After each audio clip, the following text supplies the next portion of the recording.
እኔንና አንተን ቤተክርስቲያንን የገባላት ተስፋ ጋር እስኪያደርሰኝ ድረስ እግዚአብሔር አይተውሽም። አሜን።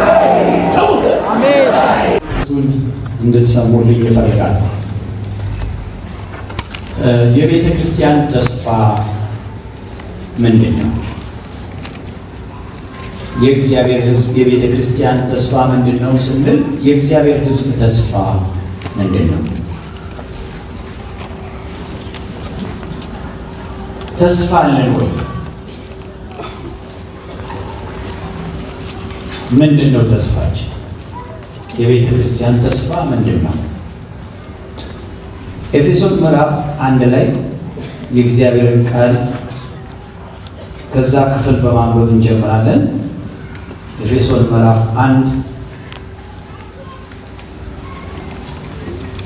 ቁጥር 18 እና 19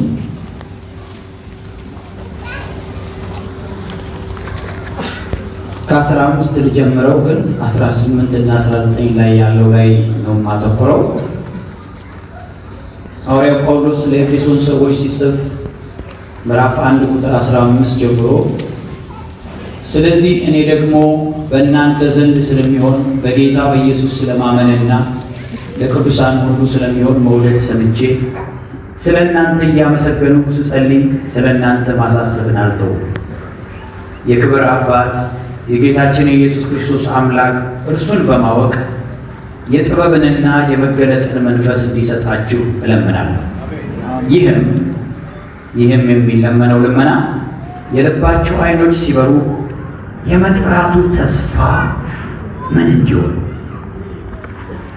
በቅዱሳንም ዘንድ ያለው የርስት ክብር ባለጠግነት ምን እንዲሆን ለምናምንም ከሁሉ የሚበልጥ የኃይሉ ታላቅነት ምን እንዲሆን ታውቁ ዘንድ ነው ይላል።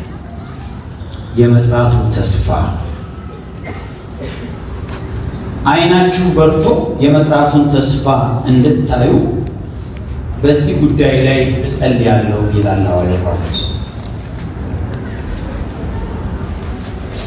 ምንድነው ተስፋችን? ምንድነው የቤተ ክርስቲያን ተስፋ? እግዚአብሔር ቤተ ክርስቲያንን ሲጠራት ይሄ መጥራቱ ወይም እኔን እናንተን እግዚአብሔር መጥራቱ ወደዚህ መዳን ማምጣቱ ምንድነው ቀጣዩ ተስፋ? ይህንን እግዚአብሔር ዓይኖቻችንን ከፍቶ እንዲያሳየን ያስፈልጋል። ሐዋርያው ጳውሎስም ለኤፌሶን ሰዎች ዓይኖቻችሁ በርተው ይህን የመጥራቱን ተስፋ እንድታዩ ጸልያለሁ ይላል። ዕብራውያን ምዕራፍ 10 ላይ ደግሞ ከፍተን ስናይ ዕብራውያን ምዕራፍ 10 ቁጥር 23 ምዕራፍ 10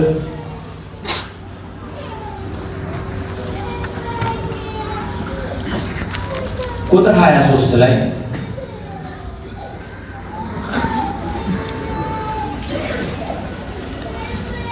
ይሄ ቃል የተጻፈበት አካባቢ ነው ያለውና ከክፉ ሕሊና ለመንጻት ልባችንን ተረድተን ሰውነታችንንም በጥሩ ውሃ ታጥበን በተረዳንበት እምነት በቅን ልብ እንቅረብ።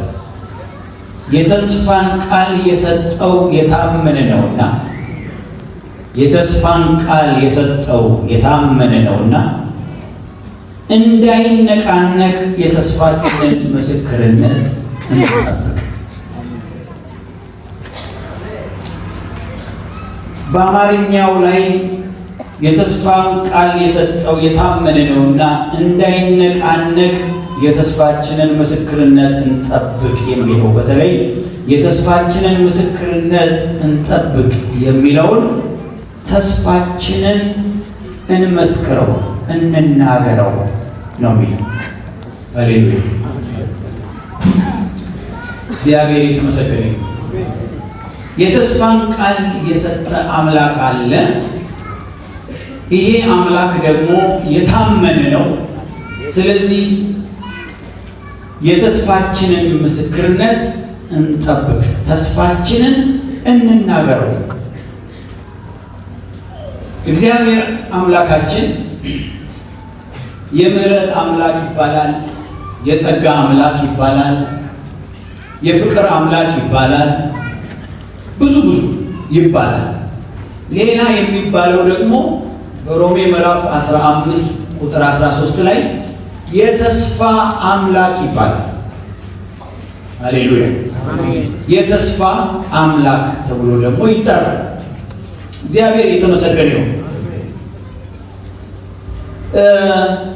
ወደ ሰቆቃወ ኤርምያስ ምዕራፍ 3 ደግሞ ስንሄድ ሰቆቃወ ኤርምያስ ላይ ምዕራፍ 3 ቁጥር 21 ጀምሮ ምዕራፍ 3 ቁጥር 21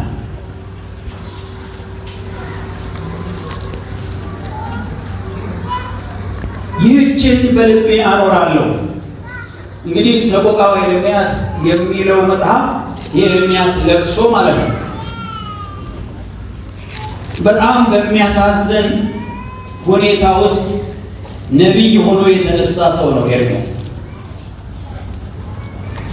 የእስራኤል ሕዝብ ወደ ምርኮ የሚፈልስበት፣ እግዚአብሔር ፊቱን ከእስራኤል የመለሰበት፣ ስብራት፣ ምርኮ፣ ሐዘን፣ እንባ፣ የኢየሩሳሌም መቃጠል፣ ብዙ ነገሮች መፈራረስ ባሉበት ሰዓት ላይ ክፉ ነቢያት በተነሱበትና አታላይ መንፈስ በሚሰራበት ዘመን ኢየሩሳሌም አትማረክም፣ ይሁዳ አይማረክም የሚሉ ሐሰተኛ ነቢያት ተነስተው የኤርምያስን ናላ ጭንቅላት ያዞሩ። እሱ እንዲህ ነው ሲል እነሱ የዛን ተቃራኒ እየተናገሩ በጣም በፈተና ያለፈ የእግዚአብሔር ነቢይ ነው። ለዚህ ነው በዛ ፈተና ውስጥ ስላለ ይህንን ሰቆቃወ ኤርምያስ የጻፈው። ማለት የኤርምያስ ለቅሶ ማለት ነው። በእንደዚህ አይነት ለቅሶ ውስጥ የተናገረውን ነገር እንስማ። ምዕራፍ 3 ቁጥር 21 ጀምሮ ይህችን በልቤ ያኖራለሁ፣ ስለዚህ ይታገሳለሁ። ያልጠፋ ነው ከእግዚአብሔር ምሕረት የተነሳ ነው፣ ርኅራኄው አያልቅምና። ማለዳ ማለዳ አዲስ ነው፣ ታማኝነትህ ብዙ ነው። ነፍሴ እግዚአብሔር እድል ፋንታዬ ነው፣ ስለዚህ ተስፋ አደርገዋለሁ አለች። እግዚአብሔር በተስፋ ለሚጠብቁት ለምትሻውም ነፍስ መልካም ነው። ሰው ዝም ብሎ እግዚአብሔርን ማዳን ተስፋ ቢያደርግ መልካም ነው። ሰው በታናሽነቱ ቀንበር ቢሸከም መልካም ነው። እርሱ አሸክሞታልና ዝም ብሎ ለብቻው ይቀመጥ። ተስፋ የሆነው እንደሆነ አፉን በአፈር ውስጥ ያኑር፣ ጉንጩን ለሚመታው ይስጥ፣ ስድብንም ይጥገብ። ጌታ ለዘላለም አይጥልምና ቢያሳዝንም እንደ ምሕረቱ ብዛት ይራራልና። የሰውን ልጆች ከልቡ አያስጨንቅም፣ አያሳዝንም። ሃሌሉያ! ይሄ ጥቅስ ዝም ብሎ ወይም ይሄ ቃል ዝም ብሎ በተራ በሰላማዊ ሁኔታ ውስጥ የተነገረ ቢሆን ኖሮ አይገርመኝም። ይሄ ቃል የተነገረው ግን በእንደዚህ አይነት አሰቃቂ ተስፋ አስቆራጭ እግዚአብሔር የእስራኤልን ልጆች ከእስራኤል ልጆች ፊቱን የመለሰበት፣ አሳልፎ ለባቢሎን የሰጠበት፣ ለከለዳውያን ምድር አሳልፎ የሰጠበት፣ እግዚአብሔር ራሱ ስለ ነቢያት ስለ መጥፎዎቹ ነቢያቶች አንጀቴ በቃ ቆሰለ እስኪል ድረስ የተናገረበት ቦታ ላይ ይሄ መነገሩ ይገርማል። ምንድን ነው ይሄ የሚያሳየው ብትሉ እግዚአብሔር በተቆጣው፣ በበተነው፣ በሰበረው በእነዚህ ሁሉ መካከል እግዚአብሔር ኤርምያስን ተስፋ አሳየው። አሜን። እኔ በጣም የሚገርመኝ ነገር በዚህ አይነት ሁኔታ ውስጥ እስራኤል በነበረ ጊዜ እንዲህ አይነት በእንባ የተሞላ ነቢይ ተመልሶ ከለቅሶ ወጥቶ እንደዚህ አይነት ቋንቋ ይናገራል ብሎ ማሰብ አይቻልም። ምን ስላለ ነው? የተስፋ አምላክ ስላለ። በጣም የሚገርመው ነገር አዲስ ኪዳን እንደሚመጣ እግዚአብሔር በዛ በሚመጣው አዲስ ኪዳን አዲስ ልብ እንደሚሰጥ፣ አዲስ መንፈስ እንደሚያፈስ፣ የድንጋይን ልብ እንደሚያወጣ፣ የሥጋን ልብ እንደሚተክል የተናገረ ነቢይ በዚህ ውስጥ ይሄ ሰው የሚገርመው ነገር በእንደዚህ አይነት ስብራት፣ በእንደዚህ አይነት ሰቆቃ፣ በእንደዚህ አይነት መከራ፣ በእንደዚህ አይነት መቃጠል ብዙ በጣም በቃ የሚያስቸግሩ ሁኔታዎች ውስጥ ያንን ጥሶ አልፎ ዘመናትን ተሻግሮ 700 ዓመትን አልፎ ኢየሱስ መጥቶ አዲስ ልብ ሲሰጥ፣ አዲስ መንፈስ ሲያወርድ ያያልና እግዚአብሔር የተስፋ አምላክ ነው። ሃሌሉያ! እግዚአብሔር የተስፋ አምላክ ነው። ይገርማል። እያለቀሰ ያለውን ነቢይ፣ እንደዚህ አይነት ነገር እየተናገረ ያለውን ነቢይ አንድ ቀን መጣና እግዚአብሔር ከአርስት ውጭ፣ ለምን እግዚአብሔር የምን አምላክ ስለሆነ የተስፋ አምላክ ስለሆነ ከአርስት ውጭ ከሁኔታዎች ውጭ ተነስቶ ምን ይለዋል? ሂድና መሬት ግዛ አለ። በጣም ይገርማል። አገሩ ይማረካል። ከለዳውያን መጥተው ምድሪቷን በሙሉ ያቃጥላሉ። በውስጧ ያለውንም በሙሉ ይወስዳሉ፣ ይማርካሉ። ከዚህ በኋላ ይሁዳና ኢየሩሳሌም በአጠቃላይ የከለዳውያን ምድር ትሆናለች ብሎ እየተናገረ እግዚአብሔር የተስፋ አምላክ መሆኑን ለማሳየት መሬት ግዛ። ምን ማለት ነው? እግዚአብሔር ሆይ የምትናገረው ነገር እርስ በርሱ ይገጫጫል። እዚህ አገር ይደመሰሳል ትላለህ፣ እዚህ ደግሞ መሬት ግዛ ትለኛለህ። ምን ማለትህ ነው ሲለው፣ አንድ ቀን እጎበኛለሁ፣ ሕዝቤ ብቆጣም እጎበኛለሁ፣ ባዝንም መለስ ስላለሁ፣ ብሰብርም እጠግናለሁ፣ ባፈርስም እሰራለሁ። ተስፋ አለ። ይህን ለማሳየት መሬት ግዛ፣ መሬት ግዛና የውሉን ወረቀት አለ። የውሉን ወረቀት በእንስራ በምንድነው በሸክላ ዕቃ ውስጥ አድርገህ የሆነ ምልክት አድርገህ እዛ ውስጥ ቅበረው። ከ70 ዓመት በኋላ ያ ውል ተወጥቶ ከእንስራ ውስጥ ወጥቶ መሬትህን ክሌም ታደርጋለህ፣ መሬትህን ባለቤት ትሆናለህ አለው። ቅጣት አቁሞ እንደገና ፊቴን እመልሳለሁ። እግዚአብሔር ሕዝቡን የማይጥል አምላክ፣ እግዚአብሔር ጠርቶ የማያጠፋ አምላክ፣ የሚመለስ ቢቆነጠጥም መልሶ የሚፈውስ ቢሰብር የሚጠግን የተስፋ አምላክ ስላለ እናመስግነው።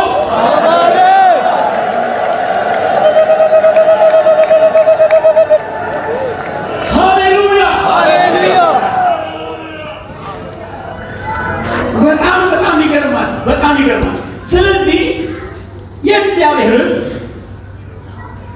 እንደ ግለሰብ እያንዳንዳችን፣ እንደ ማህበር ደግሞ የእግዚአብሔር ሕዝብ፣ በተለይ ደግሞ ዝም ብለን የእግዚአብሔር ሕዝብ የሚለው ቋንቋ ተራ ስለሚሆንብን ቤተ ክርስቲያን ተስፋ አላት። አሜን። በምንም ሁኔታ ውስጥ ይታለፍ፣ በምንም ሁኔታ ውስጥ ይኖር፣ በምንም ሁኔታ ውስጥ ታች ላይ ይወጣ፣ ቤተ ክርስቲያን ግን ተስፋ አላት። አሜን። ሃሌሉያ! ሃሌሉያ! ሃሌሉያ ትላላችሁ።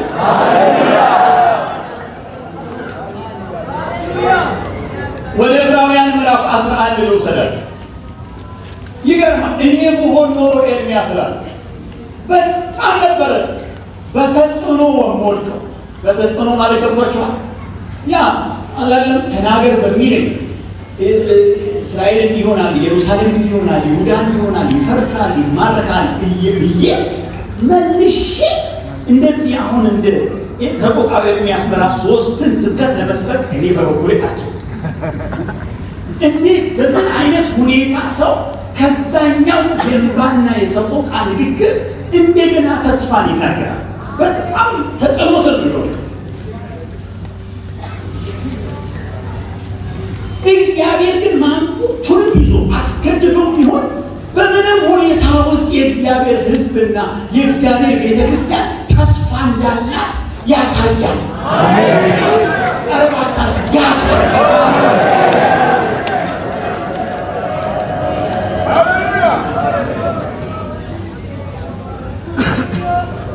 ሃሌሉያ። በምንም ተጽዕኖ ስር አንወድቅም። እኛ በዘመኑም ተጽዕኖ ስር አንወድቅም። በአንዳንድ የደከሙ ክርስቲያኖችም ተጽዕኖ ስር አንወድቅም። በቤተ ክርስቲያን በሚታዩ አንዳንድ ደካማ ነገሮችም ተጽዕኖ ስር አንወድቅም። እግዚአብሔር ለቤተ ክርስቲያን የተስፋ አምላክ ነው።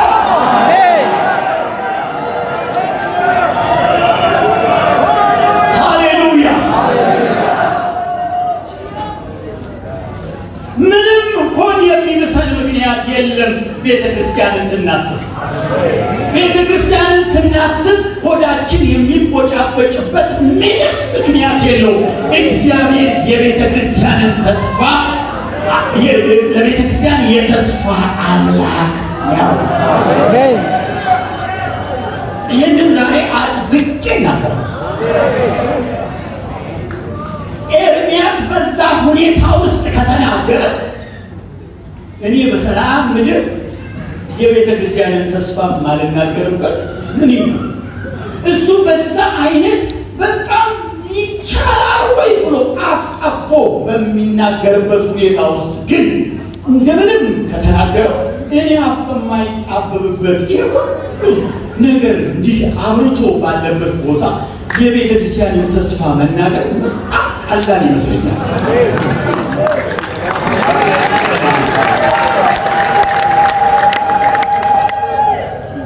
እስቲ ወደ ዕብራውያን እንሂድ። ዕብራውያን ምዕራፍ 11 ላይ እንሂድና ምዕራፍ 11 ላይ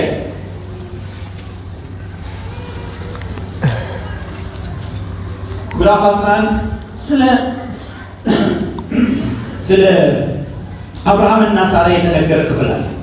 ምዕራፍ 11 ቁጥር 11 እና 12 ላይ በጣም ደስ ይለኛል። ይሄ ቃል እንዲህ ይላል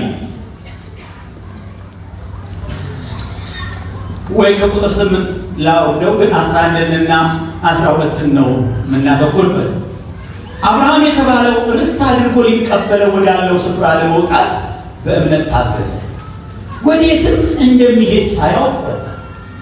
ለእንግዶች እንደሚሆን በተስፋ ቃል በተሰጠው አገር በድንኳን ኖሮ ያን የተስፋ ቃል አብረውት ከሚወርሱ ከይስሐቅና ከያዕቆብ ጋር እንደ መጻተኛ በእምነት ተቀመጠ።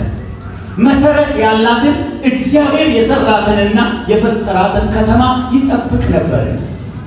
ተስፋ የሰጠው ይሄንን ነው። ተስፋ የሰጠው የታመነ እንደሆነ ስለቆጠረች፣ ልድገመው፣ ተስፋ የሰጠው የታመነ እንደሆነ ስለቆጠረች ሳራ ራሷ ደግሞ እድሜዋ እንኳን ካለፈ በኋላ የምፈልጋት ቃል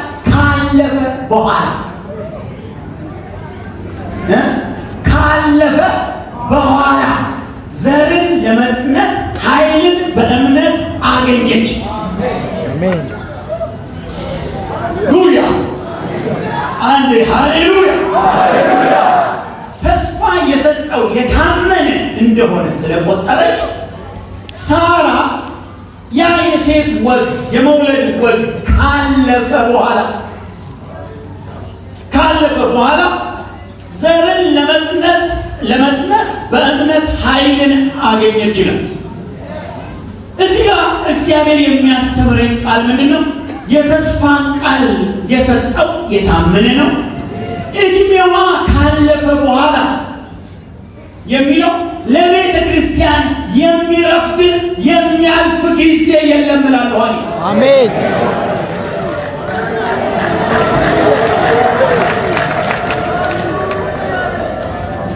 በእኛ ሰዓት አቆጣጠር፣ በእኛ ግምት፣ በእኛ አጠባበቅ ያለፈ ቢመስለንም ለሳራ ሃሌሉያ። እኔ ስለ አንድ ሴት አይደለም የምናገረው፣ ግን ስለ ቤተ ክርስቲያን ነው የምናገረው። ለቤተ ክርስቲያን የሚያልፍባት ዘመን የለም። ስለምኑ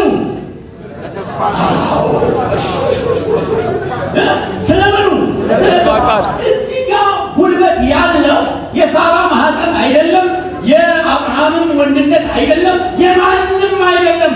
ጉልበት የተስፋ ቃሉ ነው። ለዚች ቤተ ክርስቲያን ስሙ፣ ለዚች ቤተ ክርስቲያን ስሙ።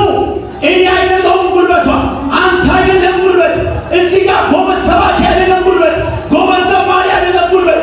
ጎበዝ ማለት የተስፋ ቃሉ ነው።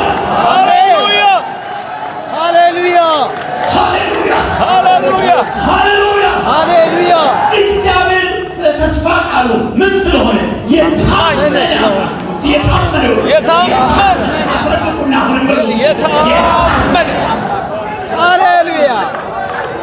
የፈለገ ነገር ቢሆን የፈለገ ዘመን ቢመጣ የፈለገ ሁኔታ ቢመጣ እግዚአብሔር በቃሎቹ በተስፋ ቃሉ ምን ያለ ነው?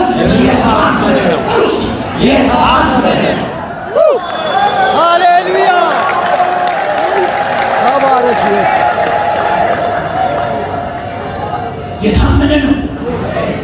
የታመነ እግዚአብሔር እኮ ምንም አይቸግረው። ሳራም መውለድ በምትችልበት ዘመን መስጠት ይችል ነበር። አብርሃምም መውለድ በሚችልበት ዘሩ በትክክል ፍሬ ሊያፈራ በሚችልበት ጊዜ መስጠት ይችል ነበር። ያን ቢሰጥ ኖሮ የተስፋ ቃሉ ጉልበት አይታይም። ማን ነው የሚታየው? የሁለቱ ባልና ሚስቶች ጉዳይ ነው የሚታየው። አለቀ። አሁን ግን የሁለቱን ባልና ሚስቶች ጉዳይ ዜሮ ካደረገ በኋላ ጉልበቱና ኃይሉ የማንነቱ ክብር ብቻ እንዳለ ያሳይ ዘንድ ጊዜው ካለፈ በኋላ እግዚአብሔር የተስፋ ቃሉን ያከብር ዘንድ ያንን ውጤት አመጣ። ለቤተ ክርስቲያን ተስፋ አለ አለ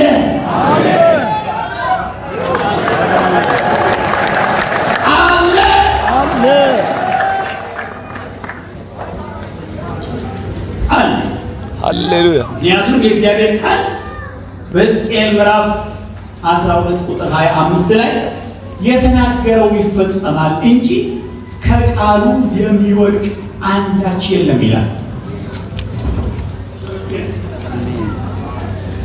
ሃሌሉያ ሃሌሉያ። ወንድሞችና እህቶች የልብ ንግግር እናውራ። የልብ ማለት ምን ማለት ነው? በቃ እግዚአብሔር የልቡን እኛም ልባችንን ከፍቶ የእሱን የምንደማመጥበትን ነገር እንይ።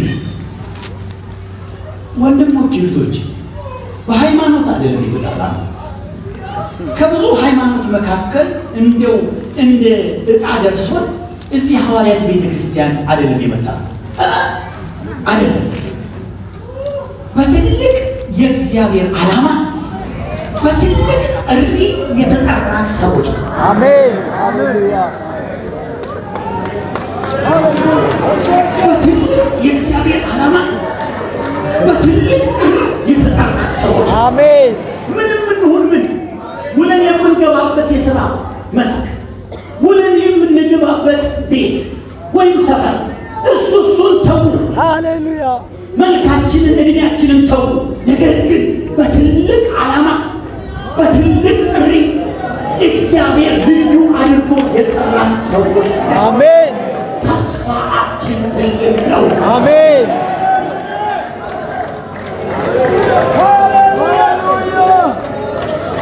የእግዚአብሔርን ሕዝብ የሚያሳንስ ነገር በጌታ በኢየሱስ ስም በጌታ በኢየሱስ ስም ግርማል እኮ እኔ ግርም ይለኛል። አብርሃም ድሮ በዘመኑ ብዙ ሰዎች አሉ በምድር ላይ።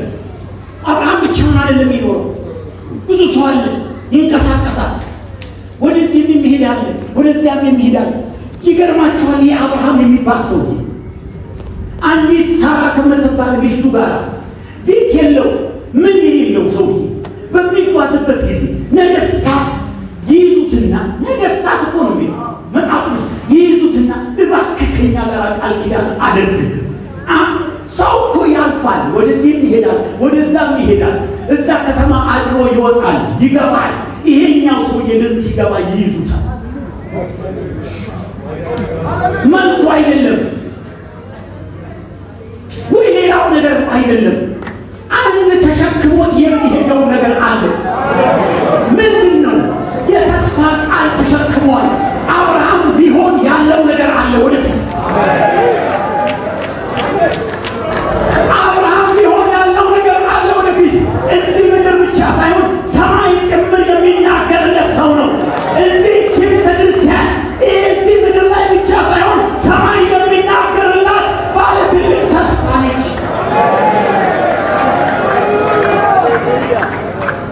ባለ ትልቅ ተስፋ ነች። ሃሌሉያ። ኤፌሶን ጋር እንሂድ እስቲ። ኤፌሶን ምዕራፍ 1 ላይ ከቁጥር 3 ጀምሮ ምን እንደሚል ተመልከቱ። ዝም ብሎ እኮ አይደለም፣ ዝም ብለን የሆነ ሃይማኖት መርጠን የመጣን አይደለንም። እግዚአብሔር ዓላማ አለው። እህቴ ስምሽን መጥራት አልችልም፣ አንቺው ጥሪው። ወንድሜ ስምህን መጥራት አልችልም፣ አንተው ጥራው። ነገር ግን በኢየሱስ ስም የተጠመቅለት አይደለም ያንተ ጅማሬ። የዚህ ቤተ ክርስቲያን አሜን፣ ሃሌሉያ፣ ዓለም ሳይፈጠር ነው ያንተ ጅማሬ። በእግዚአብሔር ዓላማ፣ በእግዚአብሔር ፕሮግራም፣ በእግዚአብሔር ዕቅድ ዓለም ገና ሳይፈጠር የታለምክ የተጠራ አንድ መድረሻ ያለ ትልቅ ነገር ውስጥ ሃሌሉያ።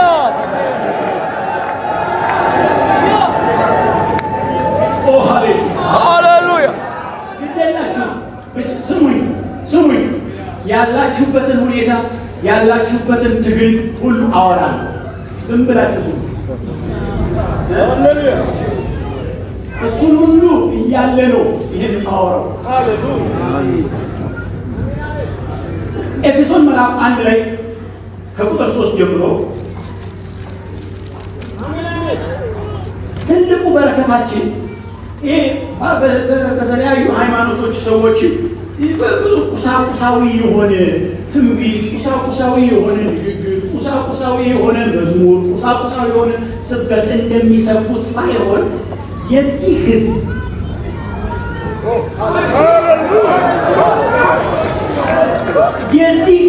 በረከት የዚህች ቤተክርስቲያን በረከት ይለያል።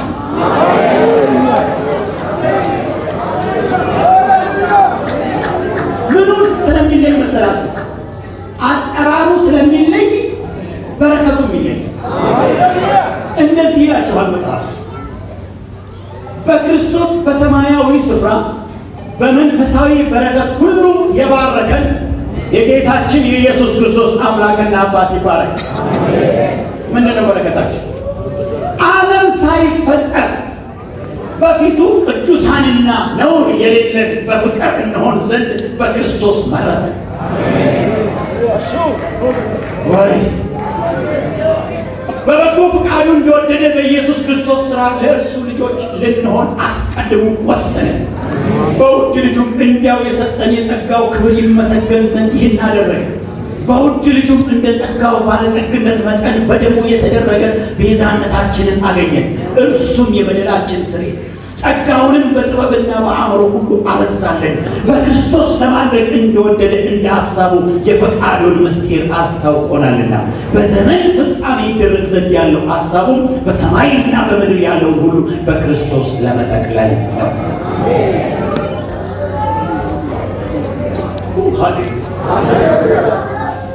ዓለም ሳይፈጠር በፊቱ ቅዱሳንና ነውር የሌለን እንሆን ዘንድ በክርስቶስ መረጠ ይልና በክርስቶስ እንዲህ አደረገ፣ በክርስቶስ እንዲህ አደረገ፣ በውድ ልጁ እንዲህ አደረገ፣ በደሙ እንዲህ አደረገ እያለ ይናገራል።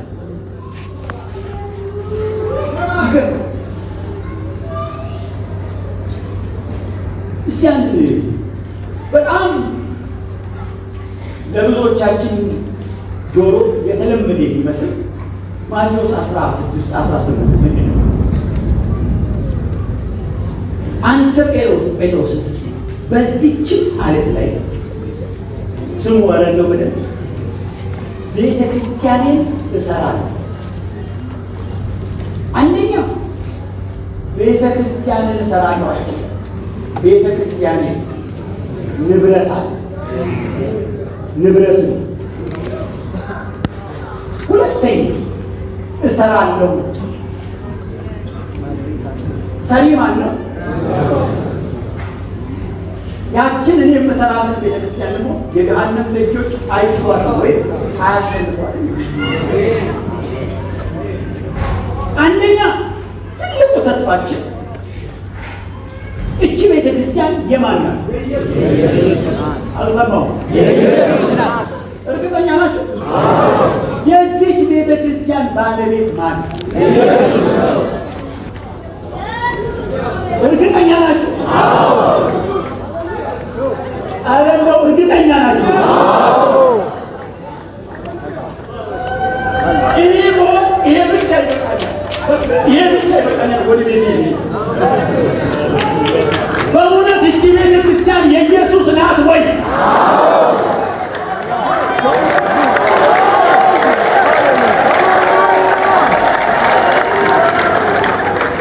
ሁለተኛ ቤተ ክርስቲያንን እሰራለሁ አለ አይደለም?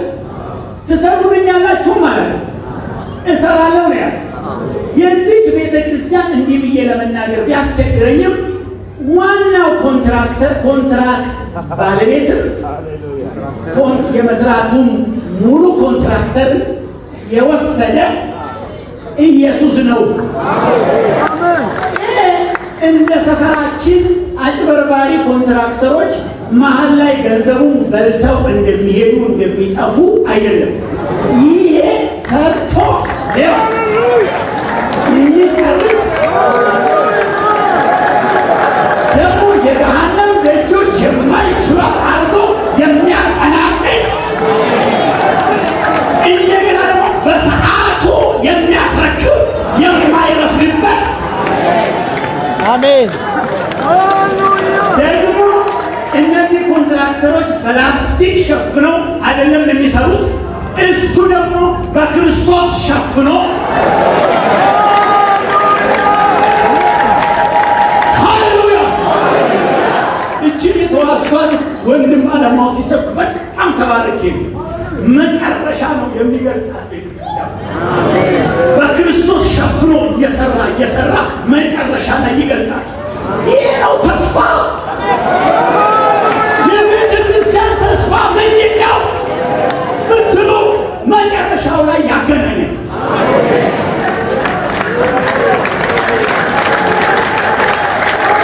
ይህ በጣም ባሆን የዚች ቤተ ክርስቲያንን ምርቃት ቀን ነው።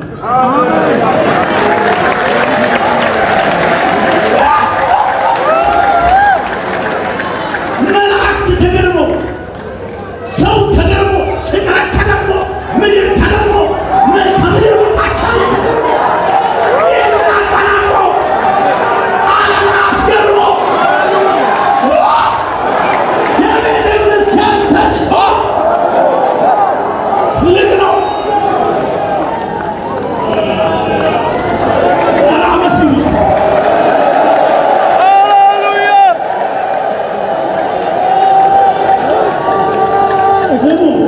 በምድር ላይ ያሉ ኮንትራክተሮች ወይ የሀገር የገንዘብ አቅም አጥተው ወይ የማቴሪያል አቅርቦት አጥተው የተለያየ አይነት ጫና ተፈጥሮባቸው ኮንትራታቸውን ዊዝድሮ አድርገው አቋርጠው ከዚያ በኋላ አፉን ተንከርፍፎ በር ያልተገጠመለት ወይም ደግሞ ፊኒሽንግ የሌለው ወይም ደግሞ ስትራክቸሩ ብቻ ቆሞ እንዲሁ የቀረ አፉን የከፈተ ታያላችሁ አይደል? ኢየሱስ ግን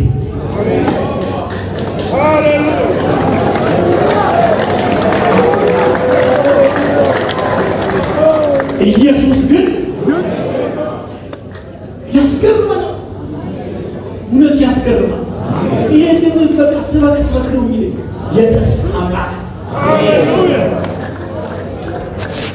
ኦ ሃሌሉያ! እግዚአብሔር የተመሰገነ ይሁን።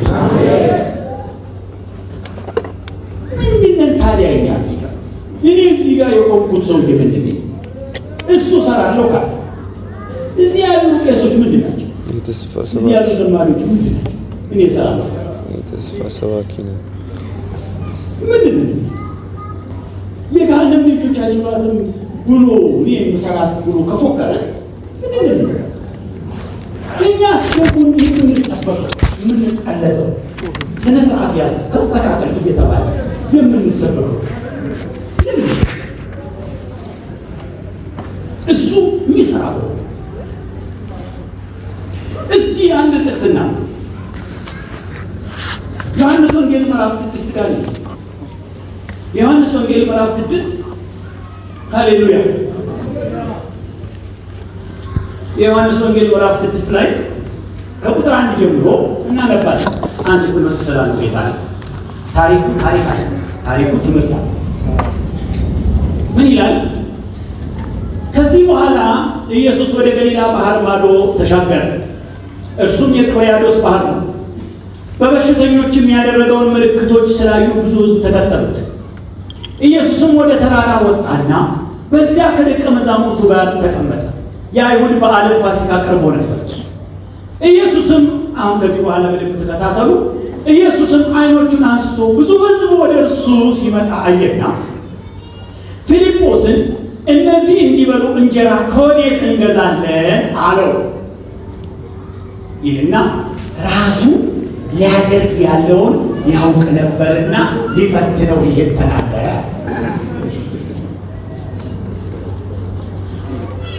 ኢየሱስ ምን ያውቅ ነበር አለ? ሊያደርግ ያለውን ያውቅ ነበርና ሊፈትነው ይህንን ተናገረ። ይህን ጥያቄ አቀረበ። ትልቅ ስራ ሊሰራ አቅዶ ትልቅ ነገር ሊያከናውን አቅዶ እቅዱ እዚህ ውስጥ አልቋል። ነገር ግን ሰውን ጥያቄ ጠየቀ። ምን ይሉ ይሆን ብሎ ማለት ፊልጶስ ምን ይሉ ይሆን ብሎ ይህን ጥያቄ አቀረበ።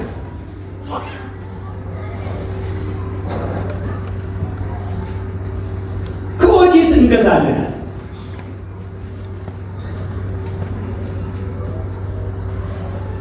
ሞኙ ፊልጶስ ሂሳብ ጀመረ ማለት ነው። 5000 ችን ያህል ቁጥራጭ ቢበሉ ይህን ያህል እንጀራ ሂሳብ እንደማያውቅ ኢየሱስ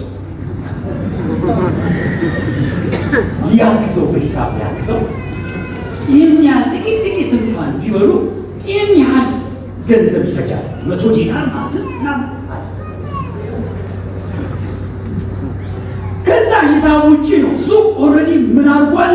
ኢየሱስ ክርስቶስ ሊያደርግ ያለውን በደንብ ያውቃል። ግን ይህ እግዚአብሔር ሰውን የሚያሳትፍ አምላክ ስለሆነ ሰውን የሚጠይቅ አምላክ ስለሆነ ሰውየው ስለተጠየቀ ረጅም መንገድ መሄድ የለበትም። ሂሳቡ ድረስ ሊሄድ አይጠበቅበትም።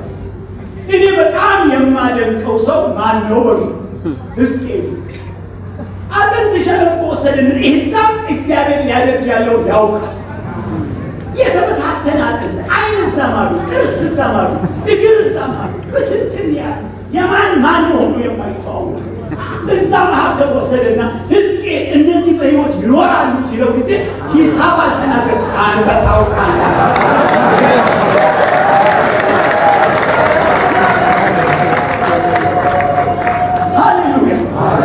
በማይቻል መካከል አቁሞ ሕይወትን የሚሰጥ የተስፋ አምላክ ነው አምላካቸው። ተመስገን ኢየሱስ። ምን ይሆን ያ? እኔ አንዳንድ ጊዜ ይህንን ቃል ሳነብ ጌታ እምለው በአንተ ፊት አደራ እላለሁ። እንዳልዘባረቅ አደራ። በማይቻል ውስጥ በሚከብድ ሁኔታ ውስጥ በቃ እዚህ ውስጥ እግዚአብሔር ይሰራል ብሎ ለመገመት ፈጽሞ በማይታመን ሁኔታ ውስጥ ስገባ ጌታ እዛ ጋር በፊት የምናገረውን ነገር አደራ። በገባሁበት ሁኔታ ውስጥ በገባንበት ሁኔታ ውስጥ ምንጊዜም ተስፋ ስላለ፣ ምንጊዜም የእግዚአብሔር እጅ ስላለ፣ ምንጊዜም እግዚአብሔር የሚሰራው ነገር ስላለው ያልሆነ ነገር እንዳንናገር። ሃሌሉያ ሃሌሉያ። ስለዚህ እግዚአብሔር ትልቅ ነገር ለመስራት ይጠይቀናል። ግን እኛን የሚጠይቀን በእኛ ጥያቄ ላይ የተመሰረተ ነገር ለመስራት ብሎ አይደለም ብሎ አይደለም። የሰውን ችግር ላውራ። እንደ ሰው እኛ የምንቸገረው ምንድን ነው? ጉድለት በሚኖር ጊዜ፣ ነገሮች በሚጨልሙበት ጊዜ፣ ምንም ተስፋ በሌለበት ጊዜ፣ እጃችን ላይ ምንም ያለ ነገር በሌለበት ጊዜ ይሄ አይቻልም እንላለን። በምን ምክንያት ነው አይቻልም ያለው?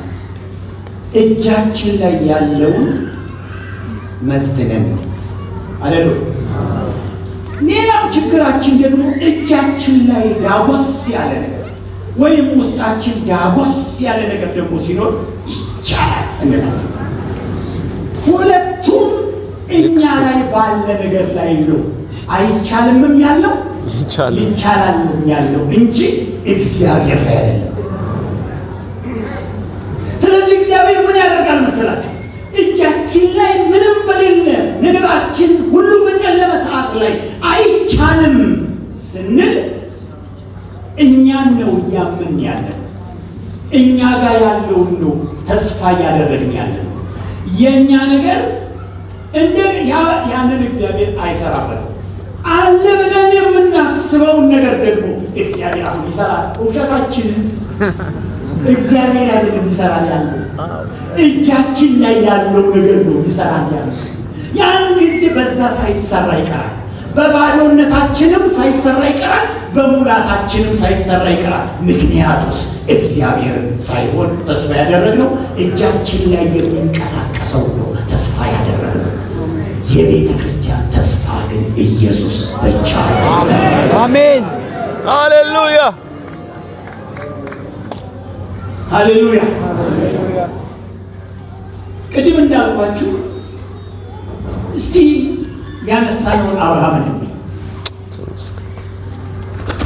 ያንን የሚያህል ትልቅ ተስፋ የተገባለት አብርሃም እንደው ትንሹንም ለመጥቀስ ያህል ወደ ሜዳ አውጥቶ ከዋክብት እያስቆጠረው ዘርህን ያደርጋሉ እያለው የምድርን አሸዋ እያሳየ ዘርህን እንዲያበዛል እያለው ብዙ ብዙ ብዙ የምድር ነገስታት ሁሉ ባንተ ይባረካሉ እያለው ብዙ ተስፋ እስከኛ ዘመን ድረስ የተናገረለትን አብርሃም የአብርሃም ጉልበት እምን ላይ ነው ብትሉ እግዚአብሔር ለአብርሃም የተናገረው የተስፋ ቃል ላይ ነው እንጂ ያን ተስፋ ቃል መዛችሁ አውጥታችሁ አብርሃምን ብታዩት አብርሃም ምናልባትም ከአንዳንዶቻችሁ በታች ነው።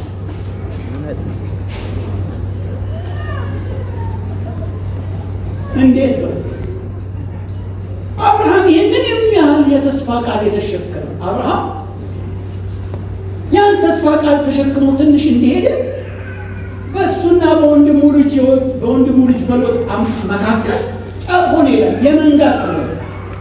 እናንተ ስታስቡት አሁን ይህንን ያህል ተስፋ ተሸክሞ እንደ ሰማይ ከዋክብት አበዛሃለሁ የተባለ እንደ ምድር አሸዋ አሰፋሃለሁ፣ በቀኝም በግራ ተስፋፋ፣ ይህን ሁሉ የረገጥከው ምድር ላንተ እሰጥሃለሁ የሚባልበት ሰውዬ ሰፈር ላይ ጭቅጭቅና ወይ ከወንድሙ ልጅ ጋር ንትርክ፣ ሽምግልና መቀመጥ፣ በበግ ጉዳይ በፍየልና በአህያ ጉዳይ ላይ ክርክር ይነሳል ብሎ ይታሰባል፣ ይታለማል። ሰው መሆኑን ለማሳየት ምን ለመሆኑ ጉልበቱ ያለው በሰውየው ላይ ሳይሆን በምኑ ላይ ነው? በተስፋ ቃሉ ላይ። ስለዚህ እንደ ተራ ሰው አሳየን፣ ገለጥ አድርጎ ማንን? አብርሃምን። ከዚያ አብርሃምን በስነ ስርዓት በደንብ በዚህ በከረረ ቶን በከረረ ድምፅ ምን የሚታረስ ሰው ሁሉ የተሸከመ ሰው አመንዝጋት ረፍ ዝም በል በቃ የመረጥከው ሙሰድ ትንሽ ቆየት እንዳለ እንደገና ደግሞ ወንድሙ ተባረከ ሲባል የወንድሙን ምርኮ ለመመለስ ደግሞ እንደገና ወደዛ የተኳተነ ሄዶ የወንድሙን ምርኮ መለስ። ትንሽ ቆይ ደግሞ ሚስትየዋ ሰይጣን እኔ እንደው በእግዚአብሔር እናንተ እኔ ብሆን ስለዚህ ሴትዮ ምጽፈው ጽሁፍ እንደዚህ በዕብራውያን ላይ እንደተጻፈው አይደለም። እውነት እኔ ሀቁን ነው። እኔ ብሆን የጻፍኩት ዕብራውያን መጽሐፍ እንደዚህ እያልጽፍላት አማኝ ብርቱ ለመጽናት እምነት አገኘች ይባልላታል። ያቺ ነገረኛ ስንት ሰው አባራ፣ አጋርን አባራ፣ ነፍሰ ጡር አባራ፣ ድርቅ ውስጥ ከታ ይቺ ከነልጁ አባራ፣ ውሃ ሳጥታ፣ ባሏን እንደዚህ አንቀርቀባ እንቅልፍን የነሳች ሴትዮ እዚህ ጋር አንድ ስለሱ የተጠቀሰ ነገር የለም። እግዚአብሔር የሚያከብረው በእኛ ላይ ያለውን የተስፋ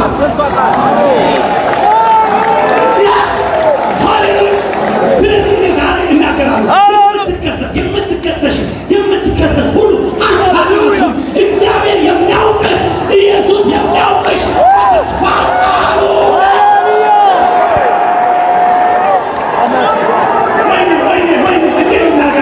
ኢየሱስ ሲያይሽ ኢየሱስ ሲያይ በላህ ላይ የተናገረው ተስፋ ቃል እንጂ አበበችን አያይም። ከበደን አያይም። አሜን። ሃሌሉያ ተስፋለን ነው ሰይጣን ተስፋለን ነው ሰይጣን ተስፋለን ተስፋችን ታላቅ ሃሌሉያ እውነተኞች ነው። የእግዚአብሔርን ቃል በእውነት እንይ። ቁጭ በሉ። ገረመኝ ፈልጌ ያጣ እችን ሴትዮ ጭራሽ በእምነት በረታች ምናምን እያለ በጣም በቃ ጥሩማ ነው የሚነፋላት። እሷን አይደለም እሷ ላይ ያለ ምን ስላለ ነው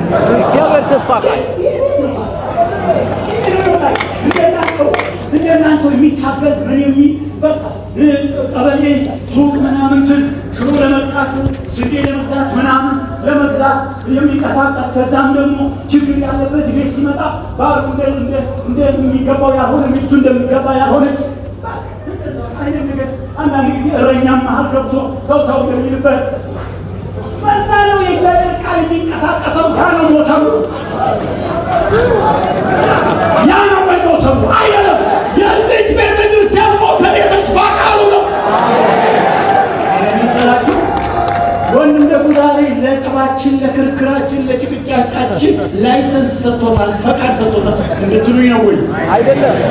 ግን ሰው ሆነን ነው እግዚአብሔር በሰውነታችን ላይ ባስቀመጠው የተስፋ ቃል ምክንያት ነው የሚሰራው ያለው። አሜን።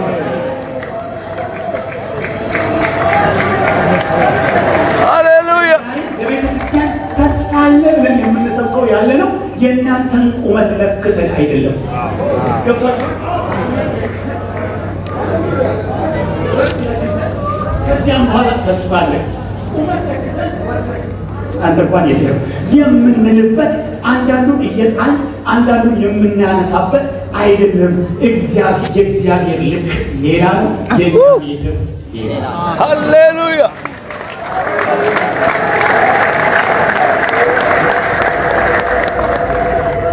ስለዚህ መጽሐፍ ቅዱስ ቢኤማን ሰውን አለ እንጂ መልአኩን አለ። እውነት ነው። የሚያለቅስ ንስሐ የሚገባ ደካማ ነኝ የሚል ነገር ከሁሉ በላይ ጉልበቱ የተስፋውን ቃል ግን ግጥም አድርጎ የሚያስ ተስፋ የማይቆርጥ የተስፋን አምላክ ይዞ የሚራመድ ሃሌሉያ፣ በምንም ሁኔታ ውስጥ ጸንቶ የተስፋውን ቃል ይዞ የሚራመድ ጀግና ሕዝብ። ጀግንነቱ ያለው ጉልበቱ ላይ ሳይሆን በነገራችን ላይ እግዚአብሔር የሰውን ጉልበት በመንፈሳዊ ደረጃ የሚያስቀምጥበትን ቦታ እግዚአብሔር ነው እንጂ የሚመርጠው ሰውየው አይመርጥም። ይሉታል። እግዚአብሔር መንፈሳዊ ጉልበትን የሚያስቀምጥበትን አቀማመጥ እግዚአብሔር እንጂ የሚመርጠው ሰው አይመርጥም። ለምሳሌ ሳምሶን ላይ እግዚአብሔር ኃይሉን ሲያስቀምጥ እግሩ ላይ አላስቀምጥ፣ እጁ ላይ አላስቀምጥ፣ ወስኖ እግሩ ላይ። ከዚህ የተነሳ ያቺ ሴት ያቺ ደሊላ የት ጋ ነው ጉልበት እንዳለው አውቃለች። ጉልበቱ የት ጋ እንዳለ ነው በጣም የለመነችው። ዛሬ እኛ ብንለመድ ማለት እግር ጋር ጸሎት ጋር ነው፣ ጾም ጋር 40 ቀን መጸለይ ጋር ነው፣ ምን ጋር ነው ተብለን ብንጠየቅ የምንመልሳት መልስ አንድ ናት። እሷ የእግዚአብሔር ቤተክርስቲያን ጉልበት እግዚአብሔር የገባላት የተስፋ ቃል። አሜን ሃሌሉያ። እሺ ተስማማን? ከተስማማን ልክ ደሊላ ያንን የጉልበት አካባቢ ጉልበቱ አካባቢ እንደተሽከረከረች እሺ ያንን የጉልበት ምንጭ ለማስላጨት ወይም ለማስወገድ እንደታገለች ሁሉ የኛ ጉልበት እዚህ ጋር ከሆነ ሰይጣን የሚታገለን ጉልበታችን ዙሪያ ነው ማለት ነው። ምኑ ጋር? የተስፋ ቃሉ ጋር እሱን እንደሌለ አድርጎ ማስቀመጥ ነው። እሷ ተላጨችብን ማለት የኛ ጉልበት አለቀ ማለት ነው። ስለዚህ የተስፋችንን ምስክርነት እንዳቤት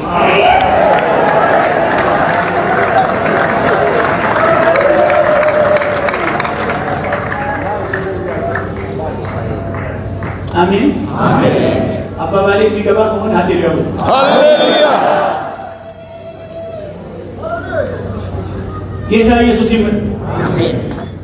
ይገርማችኋል አብርሃምን ስናይ እንግዲህ እንደዚህ አይነት በጣም ውስብስብ ነገር እያለ ተመስገን እዚህ አቤት እግዚአብሔር ወሽ ምን ላድርገው ነው ኢየሱስ ይላል። ሃሌሉያ ገብቷችኋል? አሁን እዚህ ወንድምየው ይነታረካል። እሱን መቼም ሰው ከሰው ጋር ተናታርኮ በሰላም አይተኛም።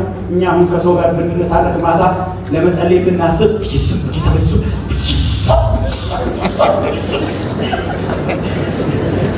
ህሊናችንን በቃ የሆነ እንትን ለማድረግ መስመር ውስጥ ለመክተት ያለብን ትግላል አይደለም ወይ? ይገርማችኋል ወይኔ እግዚአብሔር በጣም ግሩምነቱ ልክ እሱ እየታገለ ያለ ከአርስቶች የስሙ ከአርስቶች ከወንድሙ ጋር ሲጨቃጨቅ ብሏል። ብዙ ነገር አልፎ እግዚአብሔር በስነ ስርዓት አብርሃም ጋር ይመጣል። አብርሃም እኔ ለአንተ ጋሻ ነኝ፣ ዋጋህም እጅግ ታላቅ ነው ይላል። አርስት ቀይሮ አሜን ሃሌሉያ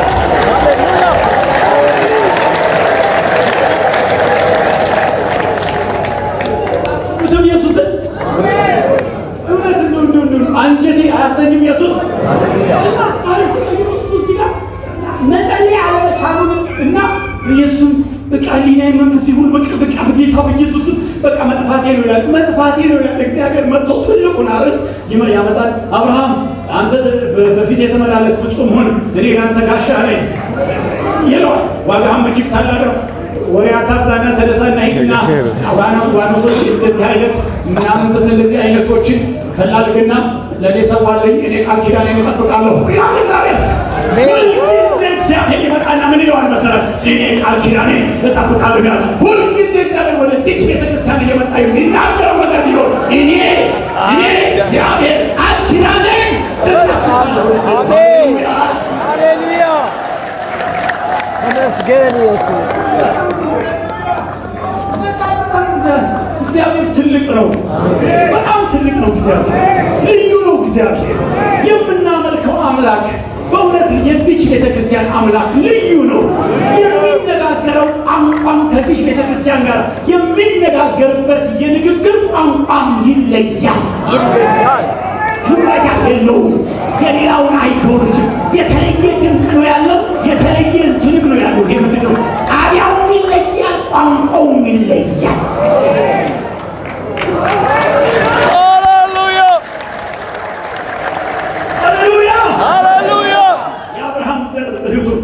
የአብርሃም ዘር ወንድሞች ተስፋችን እጅግ ታላቅ ነው። የቤተክርስቲያን ተስፋ እና እንዳልኳችሁ በዚህ ሁሉ ውስጥ ለአብርሃም የተሰጠ ተስፋ አልጠፋም። እግዚአብሔር እየመጣ ሁልጊዜ ተስፋውን ይናገራል። እስቲ አብርሃም ባለፈበት ጊዜ ሁሉ ባለፈበት በጣም ሲምፕል ነው የሚናገረው።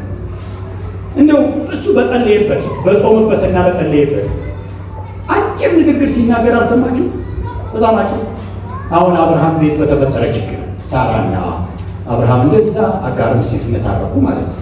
በልጁ ጉዳይ ሲነጋገሩ እግዚአብሔር መጥቶ በቃ ሲጾም ሲጸልይ ባክጅግጅ ካታብዛ ሴትዮዋ ምትልህን ስማና ወደዛ ሶታና እናውራኔ እናንተ ነው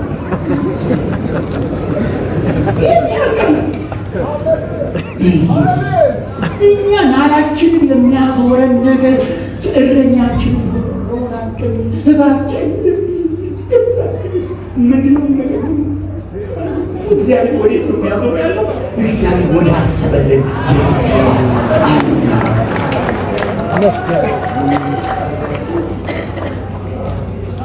ተመስገን በሉ። ተመስገን። እንግዲህ ወንድሞች እህቶች፣ ይህን የተስፋውን ቃል ጋር ለመድረስ እግዚአብሔር ለቤተ ክርስቲያን የገባላት በጣም የሚገርሙ የተስፋ ቃሎች ፊታችን ያሉ ብሩህ ቀናት፣ ሃሌሉያ፣ መጨረሻ መነጠቅ፣ ሰማይ መግባት ያለበት በጣም የሚገርም ብሩህ የሆነ መድረሻ፣ የቤተ ክርስቲያን መድረሻ ተዘሎ ስለማይገኝ እንዲህ ተዘሎ ዱብ ስለማይባል ጉዞ ስላለው በጉዞ መንገድ ላይ ደግሞ ያለው ብዙ ነገር ያስጮሃል። ጸልዩልኝ ልጠፋ ነው ያሰኛል። አገልጋዩንም ምኑንም ይፈትናል። እንደ ዮሴፍ ማለት ነው። እንደ ዮሴፍ ማለት ነው። ምን ይላል መጽሐፍ ቅዱስ ሲናገር በመዝሙር 105 ላይ የእግዚአብሔር ቃል እስኪመጣለት ድረስ የእግዚአብሔር ቃል ፈተነው። እሱ ያየው አሁን ይኸውላችሁ እንዲህ ነው። አሁን እኔም እግዚአብሔር የሚናገራቸውን ነገሮች ተስፋው ነው የምንደርስበትን ቦታ የሚናገር እግዚአብሔር ለዮሴፍ የሚደርስበትን ትልቁን ተስፋ ነው የነገረው አይደል? 11 ከዋክብት ጨረቃና ፀሐይ ሲሰግዱልኝ ያየው 11 ነዶዎች ለኔ ነዶ ሲሰግዱ አይተዋል። ይሄ ነው እግዚአብሔር ያሳየው። ይሄ ነው የተስፋ ቃል። ዘሎ እዚህ ተስፋ ቃል ውስጥ አልገባም። ምን አለ?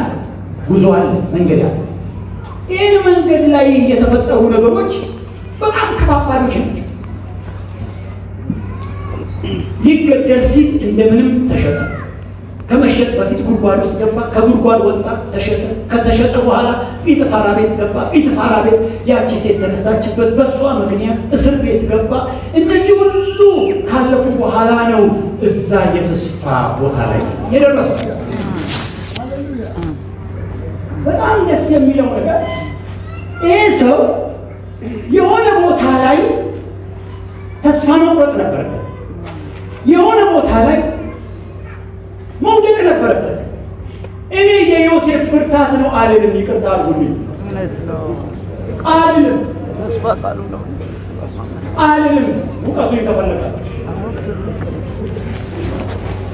እግዚአብሔር እዛ ሰው ሕይወት ውስጥ ያሸከመው የተስፋ ቃል ስላለ የግድ መድረስ ያለበት ቦታ ስላለ የግድ ስላለ ባልቻለበትም ሁኔታ ውስጥ አስችሎ በማይታገሱበት ውስጥ አስታግሶ በማይታለፍበት ውስጥ እንዲያልፍ ያስደረገው ነገር ኢላው ላይ እግዚአብሔር አስቀምጦት የነበረው። ምክንያቱም ዮሴፍ ፌል ቢያደርግ ኖሮ፣ ዮሴፍ ቢወርቅ ኖሮ፣ በዛች ሴትዮ ቢወርቅ ኖሮ እግዚአብሔር በሱ ላይ ያየው ነገር ወደቀ ነበር። ማን ነው የበለጠ የሚጎዳው ከዮሴፍ ይልቅ? እግዚአብሔር። እግዚአብሔር መጎዳት ስለሌለበት ያን ሰው የማይቻል ውስጥ አስችሎ የማይታለፍ ውስጥ አሳልፎ አንድ ወጣት ልጅ የማይሸከመውን እንዲሸከም አድርጎ የተስፋ ቃሉ ጋር ተፋው። ወንድሜ እህቴ፣ በማይቻለው ውስጥ አሳልፎ በማይሻገር ውስጥ አሻግሮ በማይወጡት ውስጥ አስወጥቶ አሜን። አንቺንና አንተን ቤተ ክርስቲያንን የገባላት ተስፋ እስክትስቅ ድረስ እግዚአብሔር አይተውሽም፣ አይተውህም፣ አይጥልህም፣ አይጥልሽም። ሃሌሉያ።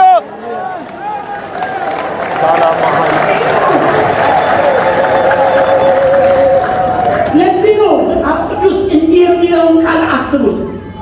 ይህ መዝገብ በሸክላ ዕቃ ውስጥ አለ። አይታችኋል? ይህ መዝገብ፣ ይሄ ትሬዠር፣ ይሄ ሀብት ማለት ይሄ ሀብት በሸክላ ዕቃ ውስጥ አለ አለ። ከዚያም በኋላ ምን አለ? እንወድቃለን እንጂ አንጠፋም አለ። ስሙኝ፣ ይሄ እንሰደዳለን እንጂ አንጣልም አለ። ከምን የተነሳ መስላችሁ? ስደቱን ወደ መጣል አያደርሰንም፣ መከራውን ወደ ሞት አያደርሰንም። ለምን? ይህ መዝገብ በሸክላ ዕቃ ውስጥ አለን። ለመዝገቡ ሲል የሚጠነቀቅ አምላክ አለ። አሜን። ሃሌሉያ። እጠፋለሁ አትበል፣ እጠፋለሁ አትበል። ተስፋ አለኝ በል፣ ተስፋ አለኝ በል፣ ተስፋ አለን እንበል። አሜን። ለክርስቲያን አሜን። ሃሌሉያ። የተስፋ ቃል የሰጠው የታመነ ነውና እንዳይነቃነቅ የተስፋችንን ምስክርነት እንጠብቅ።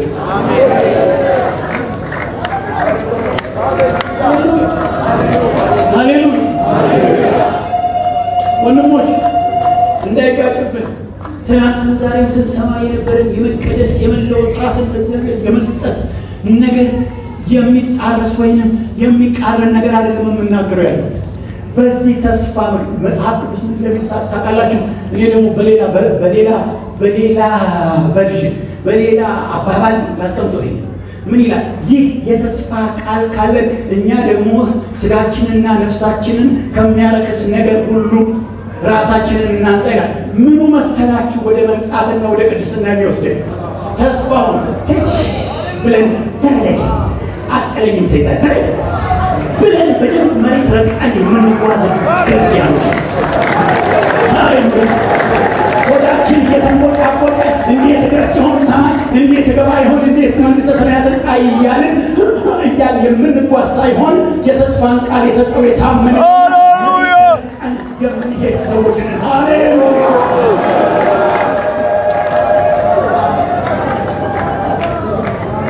እግዚአብሔር ይመስገን። አሜን። እግዚአብሔር ይመስገን። አሜን።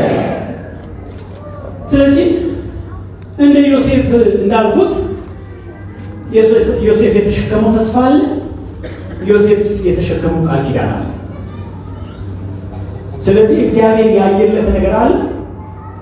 ይሄ እግዚአብሔር ያየለት ራእይ ደግሞ ተራ እንዳይመስላል።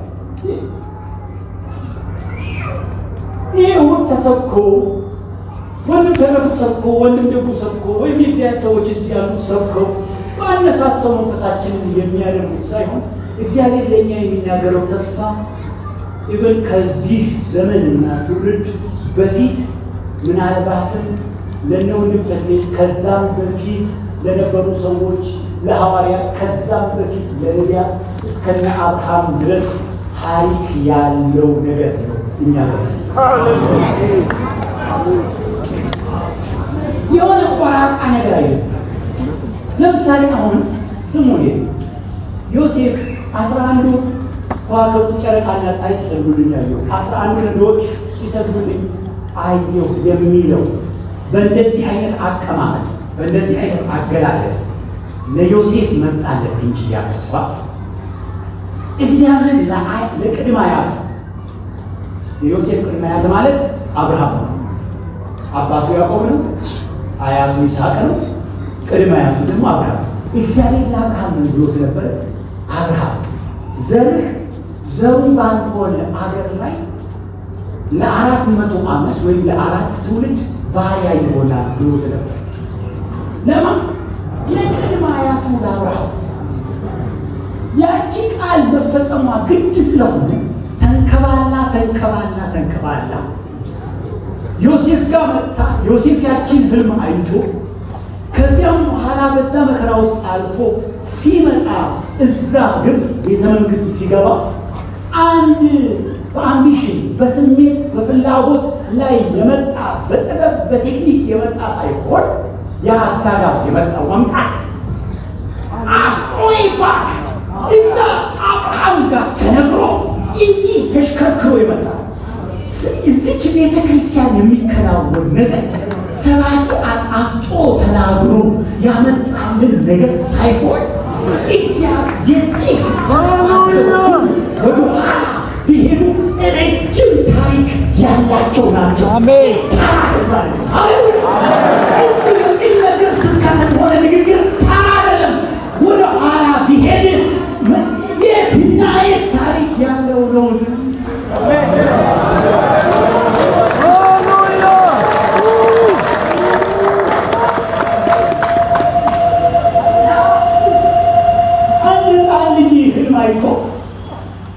ያህልመኛ መጣው ወንድሞቹ አደሉ ያህልመኛ ነው።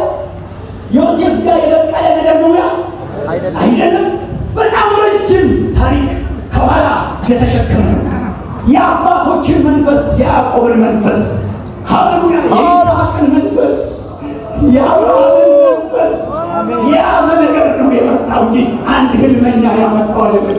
እዚህ አንድ ህልመኛ ያመጣው ቸርች አይደለም። አንድ ነቢይ ወይ አንድ ባለ ራእይ ያመጣው አይደለም። ያ ህልመኛ አሉ እነሱ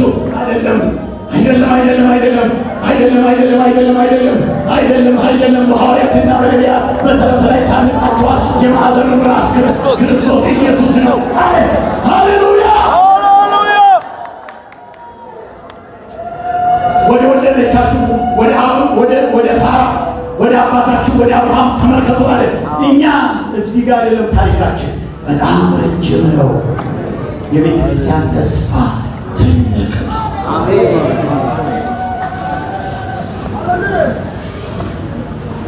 የቤተ ክርስቲያን ተስፋ ትልቅ ነው። እግዚአብሔር ይመስገን። ኢየሱስ የተባረከ ይሁን። ኢየሱስ ይባረክ። ስለዚህ አንድ ተራ ሰው አይደለም የተሸጠው፣ አንድ ተራ ሰው አይደለም እስር ቤት የገባው ለማለት ነው። እሺ ወደ መሰብሰብ ልመጣና እግዚአብሔር ስሙ፣ ሰይጣንም ይስማ ማንም ይስማ፣ እግዚአብሔር ቤተክርስቲያን በሚመጡት ዘመናት ወዳልገመትነው ከፍታ ያወጣል። አሜን።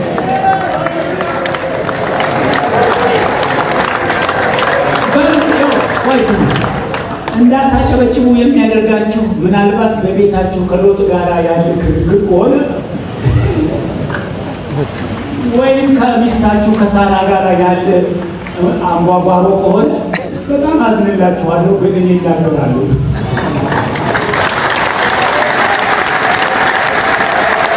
በሚመጡ ዘመን ለቤተ ክርስቲያን ሃሌሉያ ልዩ ከፍታ ላይ የምትወጣበት አሜን።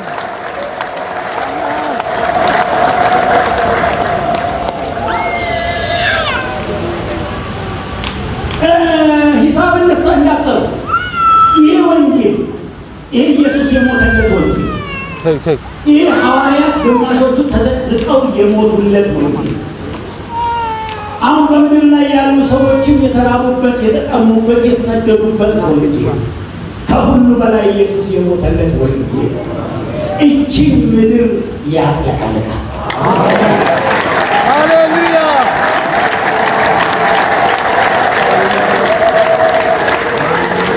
እንዴት አትበሉኝ?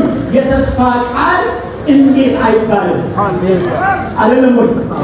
ምንድነው የሚለው መጽሐፍ ቅዱስ? አብርሃም ከሀገር ከወገን ተለይተህ ወደማሳይ ምድር ውጣ፣ ታላቅ ሕዝብ አደርግሃለሁ ሲለው ወዴት እንደሚሄድ ሳያውቅ ወጣ ይላል። እንዴት እንደሚከናወን አናውቅም፣ ግን እግዚአብሔር ሲያደርገው አሜን። ሃሌሉያ። ሰይጣን ያያል፣ ዓለም ያያል፣ የእግዚአብሔር ሕዝብ ደግሞ ያያል። አሜን።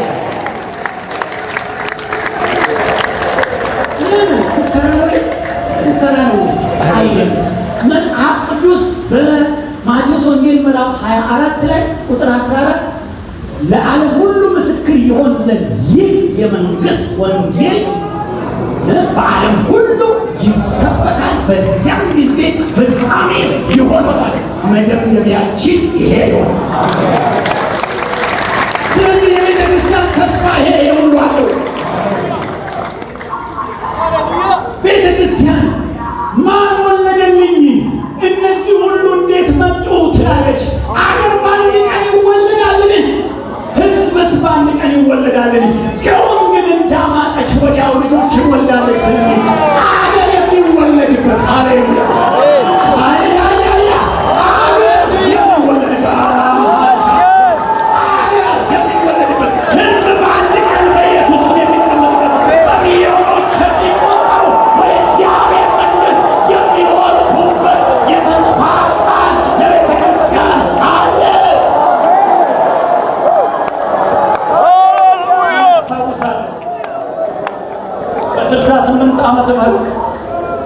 በ68 ዓመተ ምህረት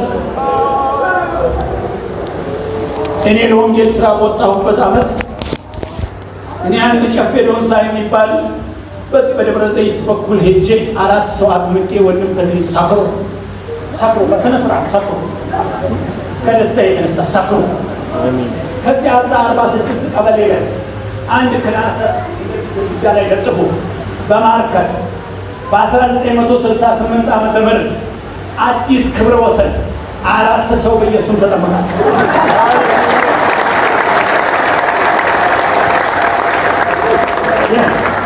ያ ዛሬ ላይ 50 ምናምን ሺህ 60 ሺህ በምናጠምቅበት ደረጃ ላይ ዛሬ ያኔ ግን 4 ሰው ክብረ ወሰን ተብሎ ነበር።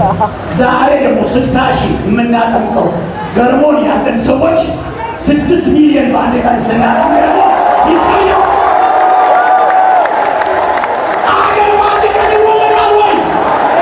ሕዝብ በአንድ ቀን ይወለዳል። እንዳማጠች ወዲያው ልጆቿን ወልዳለች ይላል እግዚአብሔር። ለቤተ ክርስቲያን ታላቅ ተስፋ አለ።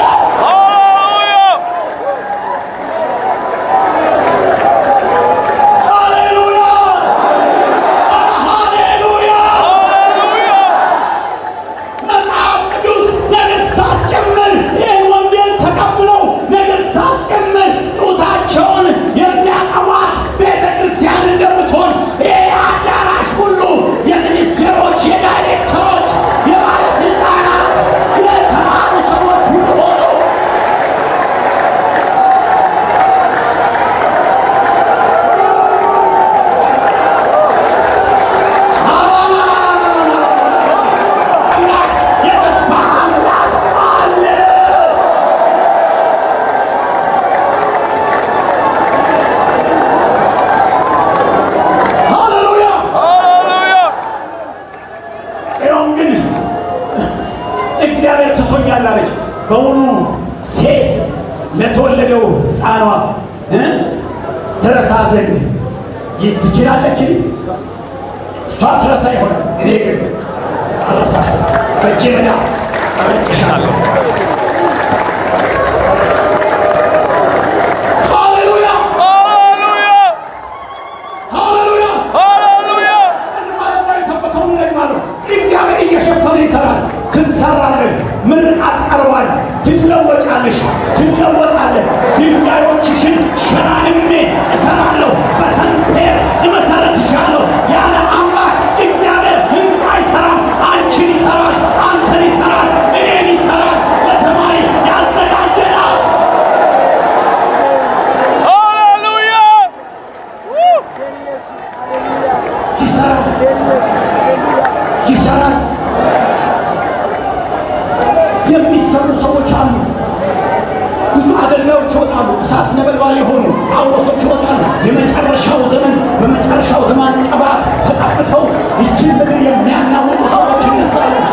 እንደኔ አይደለም፣ ሌሎች ይነሳሉ። ባካቦራ የእግዚአብሔር ቅባት ይወርዳሉ። የሰማይ ኃይል ይወርዳል። ድንቅ ተአምራት ይሆናል። ሸዋዎች ይከራከራሉ። ሙታን ይነሳሉ። አንካቸው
ከሰኞ እስከ ሰኞ የምትውሉባቸው ልዩ ልዩ የምዕመናን ችግሮች፣ ሐዘኖች፣ ፈተናዎች፣ በሽታዎች የእናንተ መጨረሻ እሱ አይደለም።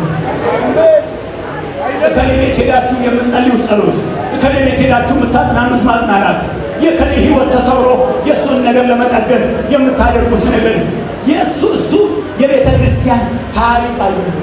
የቤተ ክርስቲያን ታሪክ ከዛ ጀርባ በጣም የቤተ ክርስቲያን ታሪክ ያቺ የምትውሉባት ታሪክ አድርጋችሁ ስዕል ከሳላችሁ በጣም አዝናለሁ። ከዛ ስዕል ውጡ። ከዛ ስዕል እንዳለ ውጡ። ሃሌሉያ ሃሌሉያ።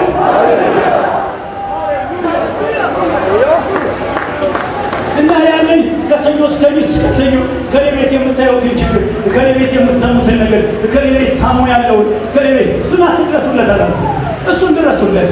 እሱ ግን እንዳለ ስለ ቤተ ክርስቲያን የሚታያችሁን ነገር እንዳለ እንደዚህ አጥብቦ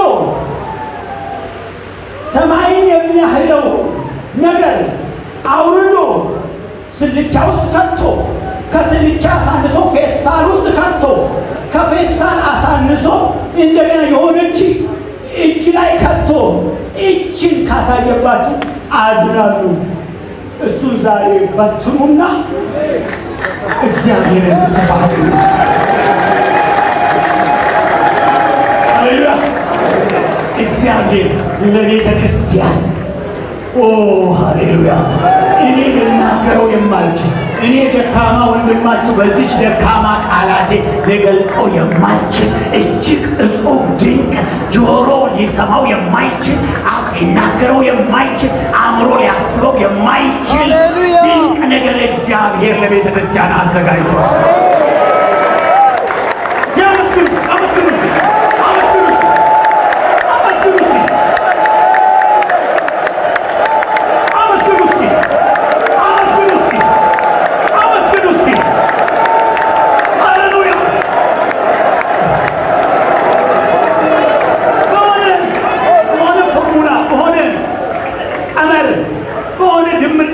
ሳይሆን እግዚአብሔር ስለተናገረ ቅድም ወንድም ቴዎድሮስ ሲናገር ጋር አረገኝ ጀርባዬ ላይ 10 ቀን ስለተጾመ አይደለም ማለት መንፈስ ቅዱስ እሳት በበዓላም ዘይወረደ አይደለም።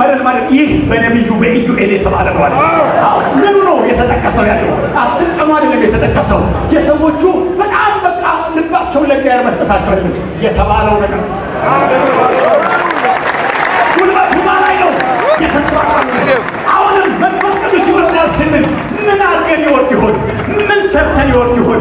ምን አይነት ጾም ጸሎት አውጀን ይወርድ ይሆን ከምትሉ ይልቅ ልባችሁን ከፍታችሁ እመኑ። በምኑ ላይ ተስፋ ቃሉን እመኑና እግዚአብሔር መብረቅ ያደርጋል። እግዚአብሔር ድንቅ ነገር ያወርዳል። እግዚአብሔር ታምራት ይሰራል።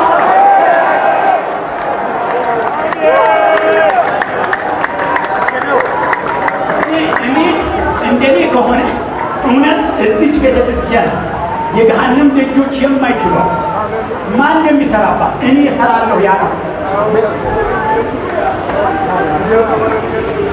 ምን ማለት ነው?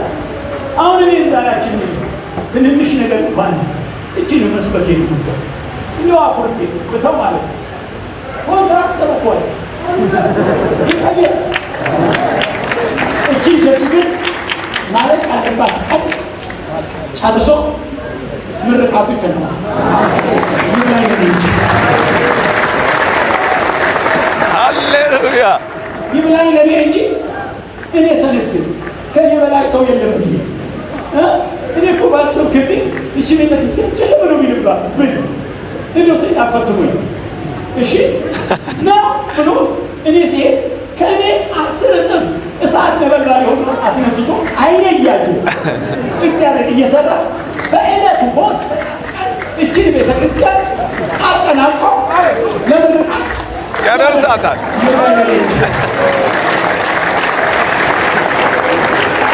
ሃሌሉያ። ከኔ በላይ ሰው የለም፣ ከኔ በላይ ቄስ የለም፣ እኔን ቸርችን የተሸከምኩት የሚል አንድ ሰው የለም። እችን ቸርች የተሸከመ የሚሰራ ሃሌሉያ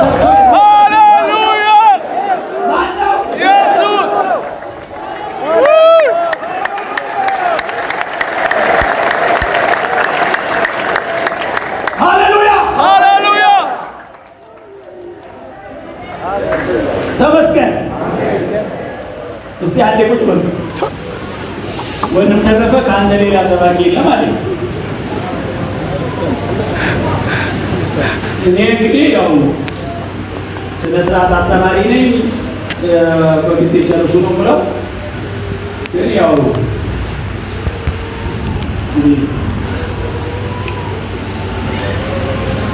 ትንሽ ነገር ብቻ ልናገር ጨርሳለሁ።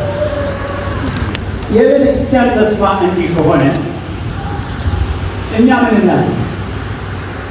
ምን እናድርግ? እሱ የሚሰማን እሱ ነው ተስፋ። እኛ ምን እናድርግ? ምን እናድርግ የሚለውን ነገር ትንሽ ነካ አደርጋለሁ። አንደኛ ቅድም እንዳነበብነው በሰቆቃወ ኤርምያስ ምዕራፍ 3 ቁጥር 24 መልሼ አላነበበው። ምን የሚል ቃል ነው ያነበብነው? ሰው ዝም ብሎ የእግዚአብሔርን ማዳን ተስፋ ቢያደርግ መልካም ነው። ዝም ብሎ ጨምሩ። አልሰማሁም። ዝም ብሎ ማለት ሳይናገር ሳይጋገር ማለት አይደለም። ዝም ብሎ ማለት ምንድን ነው? ሳያምረመርም ጥያቄ ምልክት ሳይኖርበት ጸጥ ብሎ በቤተ ክርስቲያን ቁጭ ብሎ ይጠብቅ ነው ያለው። ምን ብሎ ይጠብቃል? ዝም ብሎ። ምን ብሎ ይጠብቅ? ዝም ብሎ ሳያምረመርም ለምን ሳይ ዝም ብሎ የእግዚአብሔርን ማዳን ይጠብቅ። ስለዚህ ሌላው በጸሎት ነው የሚጠብቀው። ይሄ አባባል በጣም ይገርመኛል። መጽሐፍ ቅዱሳችን በሉቃስ ወንጌል ምዕራፍ 2 ከቁጥር 25 ጀምሮ ስለ ሁለት ሰዎች ይናገራል። ስለ ሐናና ስለ ስምዖን። ስለ ሁለቱም ሲናገር ምን ይላል? ቀንና ሌሊት እየጸለዩ ይላል የእስራኤልን ቤዛ ይጠብቁ ነበር። ይገርምኛል።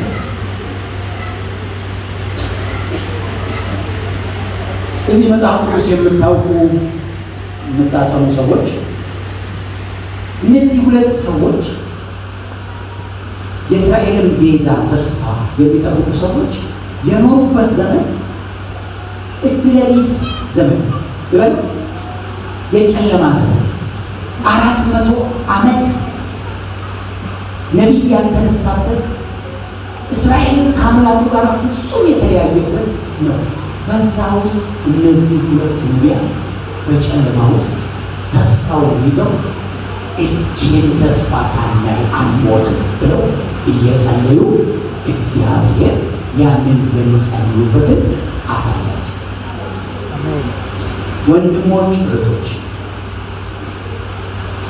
በጸሎት የምትተጉ እናቶች ላበረታቶች፣ በጸሎት የምትተጉ አባቶች፣ ወገኖች፣ አገልጋዮች የተስፋውን ቃል ይዛችሁ ይዘሽ የምትጸልዩት ጸሎት እግዚአብሔር እድሜን ጨምሮ ቢሆን ያንን የተስፋ ቃል ፍጻሜ ሳያሳያችሁ አትሄዱ። አሜን።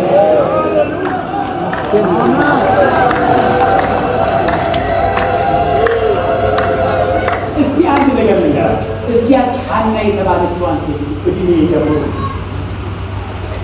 ምን ይላል? ከባሏ ጋር 7 ዓመት ኖረች። እንደው በዛን ጊዜ አነስተኛ እድሜ አገባች ብለን በ14 ዓመቷ አገባች ብንል በ21 ዓመቷ ባሏ ሞተ። 84 ዓመት ሙሉ መበለት ነበረች።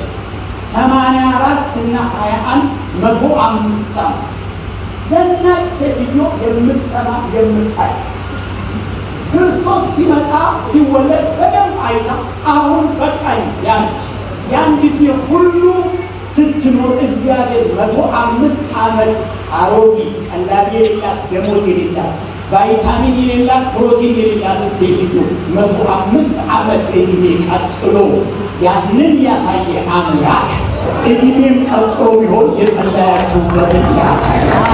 አሜን። ተመስገን ኢየሱስ። ስለዚህ እንዴት ነው የምንጠብቀው የእግዚአብሔርን ተስፋ ቃል ስንል በጸሎት እየተጋን እንደ ስምዖንና እንደ ሐና እየጸለይን ጸሎት እየጨመረ የእምነት ጸሎት የተስፋ ጸሎት ልባል ይሄ ምን ያላለ ይሄ ምንድን ነው ስሙ? ይሄ ተስፋ የቆረጠ ጸሎት አይደለም። ጌታ ሆይ ጠፋን እኮ እያለ የሚጸልይ ጸሎት ሳይሆን ጌታ ሆይ እንዲህ የተናገርከውን፣ ጌታ ሆይ ለቤተክርስቲያን እንዲህ ያልከውን፣ ጌታ ሆይ እንዲህ የተናገርክላትን፣ ጌታ ሆይ እንዲህ የገባህላትን ፈጽም እያልን እየጸለይን በቀጠልን ቁጥር እውነቴን ነው የምላችሁ ዕድሜያችሁን ቀጥሎ የዚችን ቤተክርስቲያን ተስፋዋን በዓይናችሁ ያሳያችሁ። ሃሌሉያ አሜን አሜን። ጨርሻለሁ እና ኢየሱስ ይመስገን። ስለዚህ ባለመቁነጥነጥ ዝም ብለን በተስፋ በጸጥታ በእግዚአብሔር ቤት የምንቀመጥበት ነው። በምስጋና እንጠብቃለን። ሮሜ ምዕራፍ 4 እንደተናገረው በማጉረምረም አይደለም። ስለ አብርሃም ሲናገር በሮሜ ምዕራፍ 4 ቁጥር 20 ላይ ሲናገር ለእግዚአብሔር ክብር እየሰጠ